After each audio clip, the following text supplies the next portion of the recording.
Alright, well that was silly, so redo.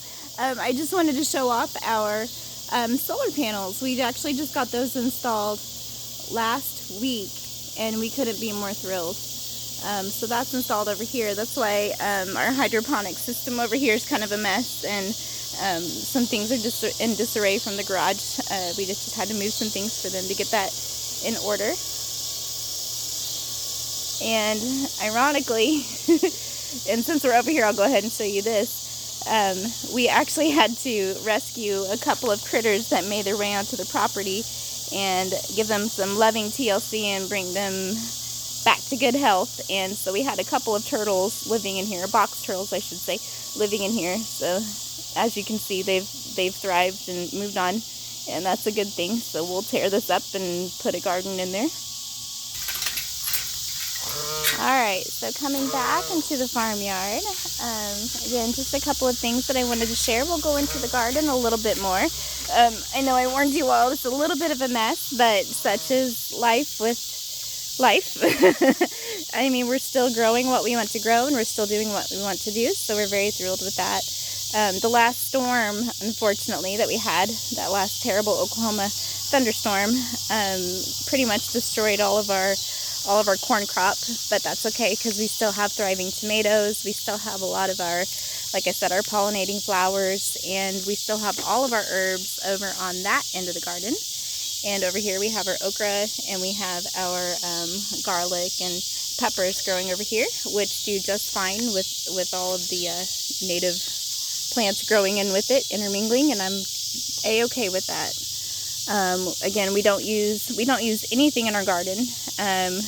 This year we use landscape cloth to kind of keep things down, but I think we're going to try to find a better method next year in doing so. We have a few melons kind of hiding in there. We try to do a lot of companion planting. Whatever feeds the other plants, we try to pair together. We have some sunflowers in here, and we have some native flowers as well. I kind of let those.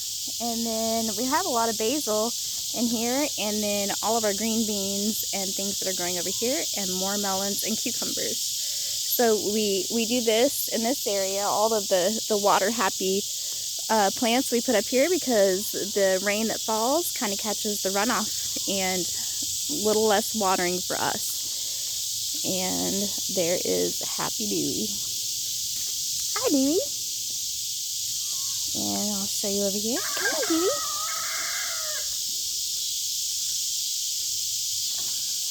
Couple of happy goats just hanging out.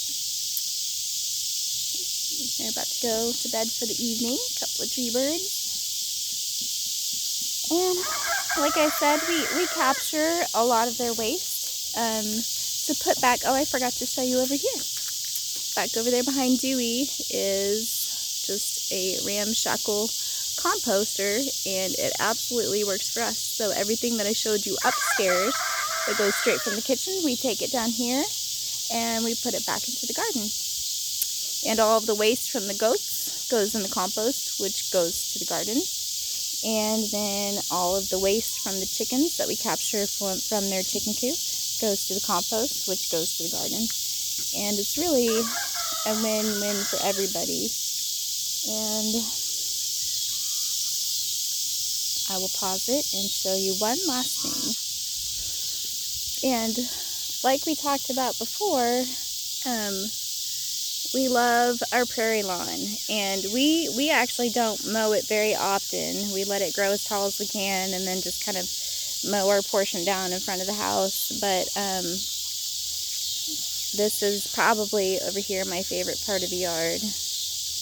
And like I mentioned, this is where all of my favorite flowers grow, and I use a lot of these medicinally. I'll dry them and store them in my little medicine cabinet, and we use a lot of those for our medicinal needs and health needs. And like right now, there doesn't seem to be a lot.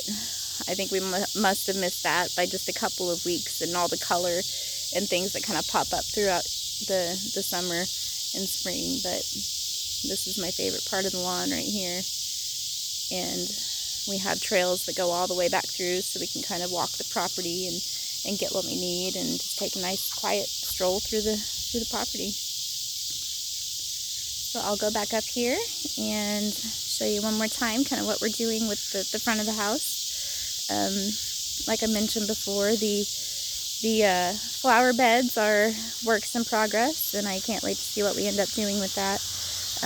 We're really wanting to do drought-resistant Oklahoma native things, so we're trying to put a lot of thought into that before we till it up and put our compost in here and start from scratch. So pardon the mess. It is what it is, and it'll be great when it's done.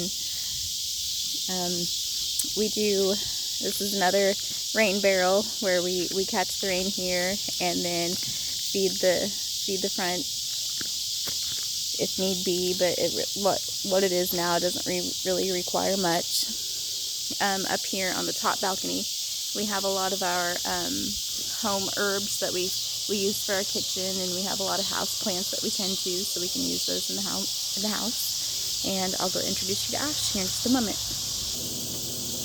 All right, and we are back to where we started. Thank you guys so much for taking that little tour with us. Ash is all finished up with the mowing. He's a hard-working man, and we sure appreciate him around here. So just wanted to introduce him like we talked about.